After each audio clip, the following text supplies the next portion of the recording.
Hello students, welcome back. Now we have our unit 6, which we started. We had the reading lesson in the last class. Now in the reading lesson, generally we talked about the title here, or the topic in general, which is, do men and women speak the same language? Now we had a very interesting topic here. Now there were lots of ideas. So just to revise the ideas, we have the first one, the differences between men and women. Purpose of communication, how men communicate, the content of what males and females talk about, exploring problems, the way they listen, how the brain is structured and wired, raising impact, and a balance. So we have here the ideas in the reading topic that we had, which was, of course, basically about communication. So talking about communication here, we have this question. How do we communicate? Have you ever thought clearly about how we communicate between each other? Now we know that there are ways to communicate with each other. We can understand each other even if we are not talking. So here we are going to focus on the ways that people can communicate with each other without even speaking. So here we have the question. Think about different ways people can communicate. Now when we look at this map here, you can see that we have other ways. Now we can say that we have formal and informal, oral and written, internal and external, verbal and nonverbal.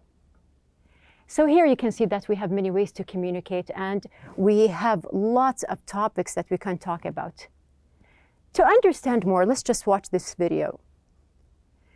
Now when you see this person, when we just observe his facial expressions and how he is talking, he is using his hands, can we listen to him? Can we understand what he is saying? No.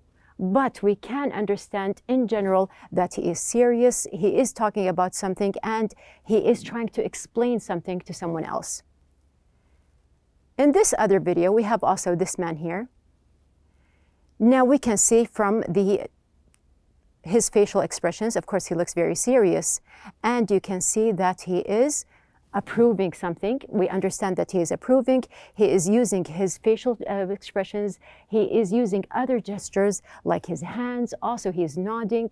So all of these are ways to understand the conversation without even listening. Now, do we mostly communicate through verbal or non-verbal language? So we have seen the two videos here, and we can see that there is a way to communicate which is non-verbal language, and of course we have the verbal language that we use while we are speaking to other people or talking. Try communicating these without speaking. So we have in the book mentioned, can I have your pen please? Try to communicate and ask for a pen without even speaking. Are you going to call me after school? I went shopping yesterday.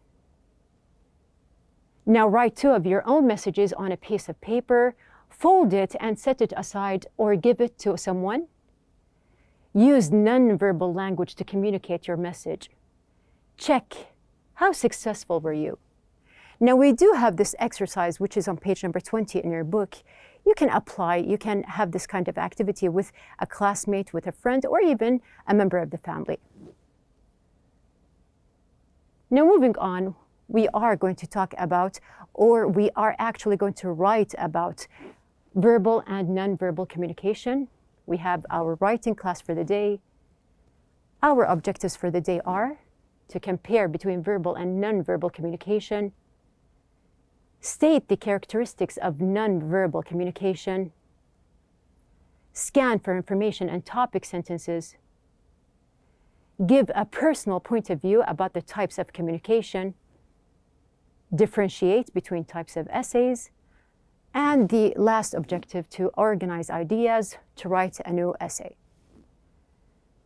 Now we are going to open your books. Please open your books on page number 90. On page number 90, we have the instructions to read the text and find the main thesis statement, the supporting paragraphs, and the arguments used. So we have the complete paragraph or the passage here. We are asked first to read the text and find the main thesis statement. So we have applied this activity before, and we do know that the main thesis statement will be at the very beginning.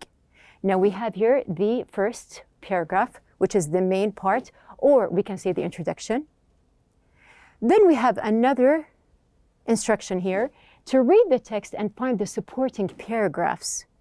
So when you take a look in your book, you can find that we have here, this is 2, the third paragraph, the fourth, the fifth, and the 6th. So actually we have the main paragraph here, or the introduction, and we do have 1, 2, 3, 4, 5 paragraphs to support the idea. Now after that, we have here to read the text and find the arguments to use. So actually we are going to see what are the types of arguments that we have here in the passage. Now we have read the text and find the main thesis statement. We are going to just focus on the first paragraph here. And when we read here, you can find that we have here very clearly the main thesis statement is going to be language is our primary means of communication as human beings, which sets us apart from other species. So what makes us different from other species? That we have here language as a way to communicate. Now we have here the basic idea that we are going to focus on. We have here the second part to read the text and find the arguments used also. So we're going to start with the other 5 paragraphs looking for the arguments. Now when you have an argument here, you are trying to prove an idea. So just scan the paragraph here and you can find very clearly that we have here the argument is, try describing the picture and everything you have identified in it to your friend, or write about it. How long do you think it's going to take you? Certainly a lot longer than it takes a photo to convey the same amount of information. So here they are saying, or the writer here is saying to you or asking you to try something as a way to prove his point of view. So we have here, this is going to be the argument in the second paragraph. In number 3, we can see that the argument is, suppose that you have just acquired the latest electronic gadget. Would you choose to tell your friend about it or show it to him or her? Now, this is another way to prove a point that something is better than another thing. So when I am talking about my new gadget or a new device here, it is much better to show a person. Do you think or do you agree that it is better, or just to talk about it? We have the argument in number 4. You can scan quickly and you can find that we have here the idea in number 4 is to look at the very beginning here. We have, however, there are situations where a different type of interaction is required. So yes, we are agreeing, or we do agree that sometimes, some situations, there is a kind or a type of different interaction that is required. And we can see that we have here in this part, which is number 5. Before we read, we can just imagine here. Imagine yourself in this situation. Now just imagine that you are in an airport. You are on an escalator and there is someone you discovered that the other person is on the other side of the escalator. Would you shout or talk loudly although you are in a very noisy place, or would you try to use another way to communicate? Now, would you try to use a non-verbal action here? This is the point that we have here in the 5th paragraph. The argument is, on a partly different note, you see a friend you have not seen for some time at a distance. Now, you'd probably resort to gesturing by holding your hand as a way to contact someone as if you are talking to him on the phone. So we have here, this is the argument in number 5. We do have in number 6 the argument.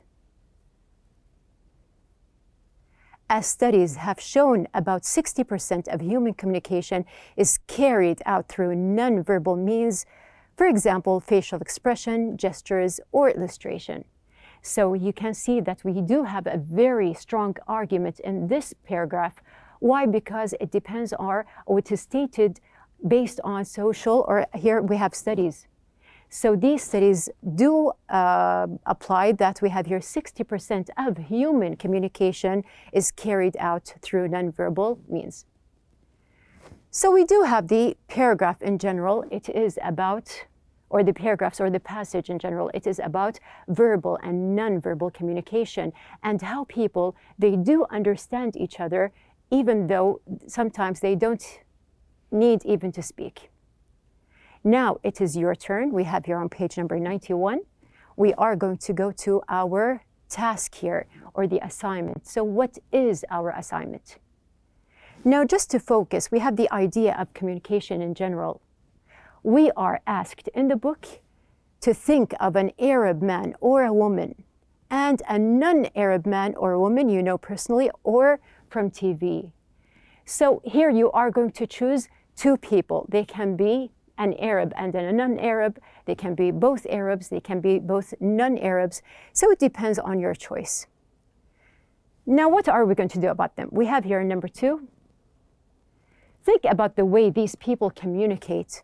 So here, you know why the book is asking us to choose someone who is non-Arab, because we have two people that they do not understand each other, but the question here, can they communicate with each other or not? So going back to number 2 here, we have here to think about the way these people communicate. Research and collect information about culture-specific features of communication. Do you think they communicate in a way that is typical of their culture?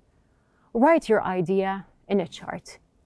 So what are we going to do? We are going to think about, or you are going to think about, two people, two figures. They can be well known, they can be, or you can personally know them. You are going to compare between them, and you are going to try to describe how do these two people communicate with each other. Now, for example, have you ever heard about student exchange programs or programs that team up schools from different countries? Students who are involved in such projects require online communication. So have you tried something like that? Now, some schools, they do contact other people or other students in another country, in another school. They can be foreigners or native speakers of English. And there is a way to communicate with these people. So you can communicate with a school in Europe, for example, or in America, or in any other part of the world. So once you have the idea that you are communicating with someone who is not the same culture, you will be able to write or describe what is the way to communicate with these people. They are given the opportunity to find out about other cultures, and this is the basic part that we are being, or we are studying the other culture, or we are getting to know something else besides our own culture. So we have here, they are given the opportunity to find out about other cultures on a personal basis beyond national stereotypes. Now, for example, they have in the book a kind of comparison between a friend from Sweden and a friend from Poland, which is on page number 91. We are going to do the same here, and we are going to write an essay about the communication approaches used by each person. So we have these two people. We are going to describe each person here. How do they communicate? What are the communication approaches? Give examples to support your ideas. So when we said that we have here two people, we are going to write an essay about each person and how does this person communicate. We are actually comparing. So we are going to write a comparative essay. Now, you do know that before we had the expository essay, and we also have written the persuasive essay in our previous units. So now we are going to concentrate on the comparative essay. So just to remind you here, you can see that we have here the expository essay. We said that it is explanatory, descriptive, and describing. We have the persuasive essay, which means that there is a personal argument. There are other points of views or different views that are considered, and we are going to start now with our third type of essay, which is the comparative essay. Now, in the comparative essay here, you are going to explain how two subjects are either similar or different. So we are going to concentrate and we are going to focus on the comparative essay form. So we are going to pass by the tips that we have as usual in each unit. We have our writing tips.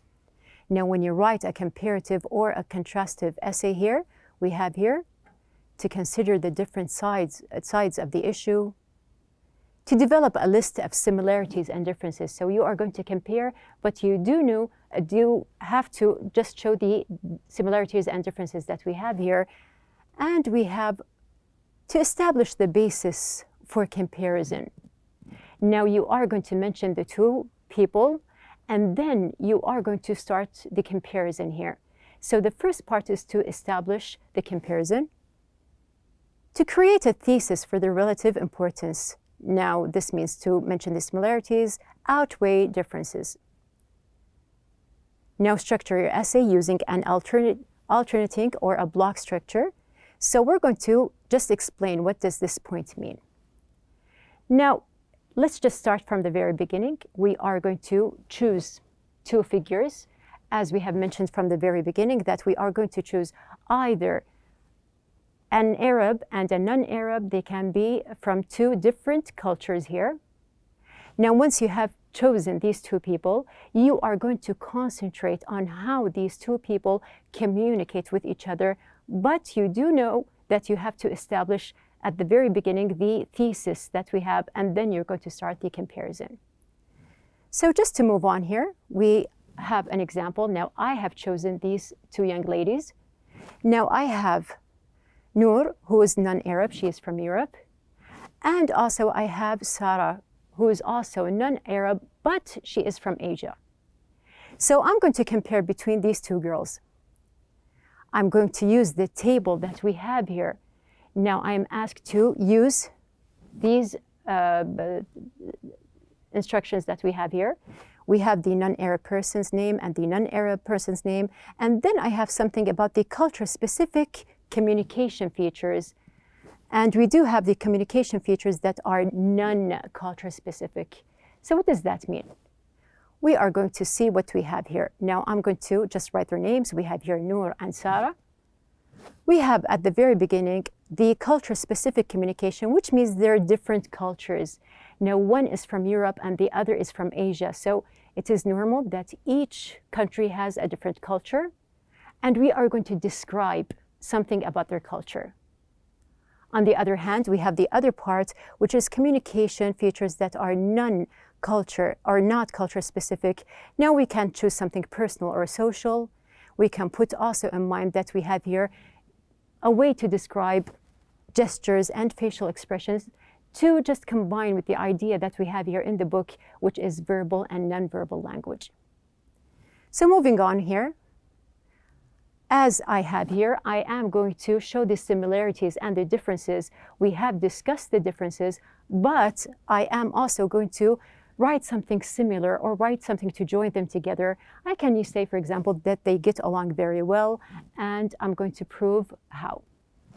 So we have here our notes. You do need to write some notes here just to start. Now, for example, we can use a table. For example, like here, we have Noor and Sarah. I can start with comparing. Very simply, I can say that Noor is outgoing, Sarah is a silent person, Noor is European, Sarah is Asian. We have here Noor is social, but on the other hand, we have Sarah, who is a shy person. Noor is from a conservative background or an environment, and we're going to explain how or why. And we have here Sarah, her society is a little bit more open. Also, I'm going to show why. Now here we have some ideas. You can, of course, add more ideas, more words, as long as you are thinking about the differences between the two people that you have chosen. But do put in mind that you are going to mention their personalities, their backgrounds, and cultures. Now I am going to give examples, or at least one main example, to prove the difference between the two girls here. I am also going to link between them and show how they are going to communicate. And we have here also, I am going to compare in general between their personalities. So I have my ideas here, and I do know that I am going to compare between them in my comparative essay. So we have the structure in the book. We are back to the book. We have here, structure your essay using an alternating or a block structure. So what does that mean? Now we have here, first of all, A. An alternating structure involves a point-by-point discussion and can be quite systematic, and we have here analytical. We have here B, a block method allows you to discuss each aspect or topic in distinct blocks and then conclude. Here you can see that we have here a more clear idea about it. We have here the alternative structure requires focus on a feature. You are talking about one specific feature. For example, greetings between men in the different cultures, followed by a focus on another feature such as gestures of approval and a comparison or a contrast in different cultures and so on. So in the first method, we are concentrating on one feature, but we do have the other method, which is the block method, would call for a discussion of all relevant features. You are giving a main idea about a lot or many points together, many features in one culture, for example, followed by a discussion of the same features in the other culture. The final part would require students to compare, contrast, and conclude. Now here you can see that I have more points. I said that I'm going to compare between the two young ladies here, Sarah and Nada. I have my complete essay here. Now from the very beginning, we have the introduction or the thesis paragraph. We have the main idea. Then you can see that I have two paragraphs, which are the body. And I have a very short paragraph at the end, or a sentence that is going to be the conclusion or the closing paragraph that we have here. Now, just to focus, we are going to go back and we are going to see, did I use the methods that we have mentioned or not? Now we have here the first paragraph. This is my own paragraph or the own essay, but I have the first paragraph mentioned. Now, at the very beginning, I wrote, communication is an essential part of people's lives. Now here you can see that this is the thesis statement because I am giving you from the very start what is the whole essay about. So I am talking about communication. Everyone communicates either by spoken language or non-verbal actions and symbols. We can actually communicate without even speaking the same language using non-verbal actions and gestures. This is a topic that reminds me of two colleagues I know very well. Now from this part, you know that I am starting to compare or mentioning at least the two people that I am going to compare. They are both non-Arabs. This is something that they have similar. Noor is European and Sarah is from Asia. Although they don't speak the same language, they get along very well. So this is the first paragraph or the thesis. Now moving on, we have the rest of the essay here. We have from the second paragraph here, it is interesting to know things about them. Noor is social and outgoing, unlike Sarah, who is mostly shy and rather a silent person. So you can see that I used some of the words that I have in my notes. Noor is talkative and very easy to talk to. Sarah, on the other hand, is cautious but comfortable to talk to as well. So here we have the block method because we are mentioning more than one point here in our paragraph. We have the third. Their cultures are different. but in an interesting way. Noor's culture is conservative and they avoid eye contact, which is considered disrespectful, as well as crossing legs. It is interesting to note that shaking their heads is a way to say yes. On the other hand, Sarah's culture is more open and accepts intimacy gestures. Eye contact is a matter, or as a matter of fact, a respect gesture. Unlike Noor's culture, shaking heads is our typical no. So here you can see that there is a very clear comparison between the two cultures that Noor and Sarah have. I have compared between them, I have compared between their personalities and also between their cultures. At the very end, we have the closing part. We have here, although they do have their differences, that doesn't stop them from communicating very well. Now we have proved all the points that we have in the lesson, which is about comparison, or we have your comparative essay. Now you can do the same. So you are going to start by choosing two people, writing your notes about them, and start comparing. Now we have, as we mentioned before, the checklist of evaluation. Now, this is a way just to make sure that your essay is on the correct track. You can check your title, the ideas, the spelling, the structure. Make sure of your handwriting, or you are choosing the correct font or something comfortable to read. Your punctuation and capital letters. And at the very end, your writing will be perfect.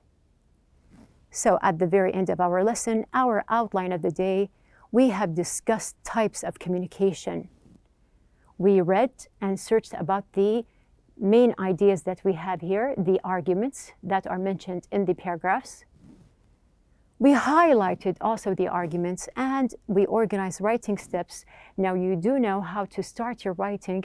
First of all, by using your charts, you are going to choose your ideas. Don't forget your notes, and at the very end, you will have the perfect essay. So don't forget to start your assignment and thinking about these two figures, and we are going to mention them inshallah in our next lesson, so be ready.